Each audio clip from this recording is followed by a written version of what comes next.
চলাকালীন মারধর করেছে। অভিযোগটা নাকি সে অভিযোগের সত্যতা প্রমাণিত হওয়ার জন্য কে প্রমাণ করবে প্রশাসন। দুর্ভাগ্যের বিষয়, অভিযোগ করার সাথে সাথে তাকে আক্রমণ করে এটা দুর্ভাগ্যের কাঙ্ক্ষিত। আমরা চাই যদি আমরা যদি এই ধরনের আমরা নিজের ইচ্ছায় আইন হাতে তুলে নিই তাহলে আমাদের ক্ষতি হয়ে যাবে।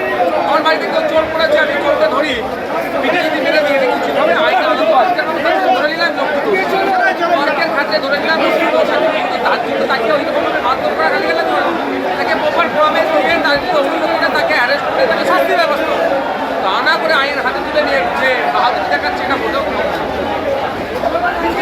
শুভেন্দু অধিকারী এবং দিলীপ ঘোষ এটা নিয়ে রাজনীতি করছেন। ওরা তো সবসময় এই ধরনের রাজনীতি করবে, আর তাছাড়া কিছু নেই ওদের রাজনীতি করে।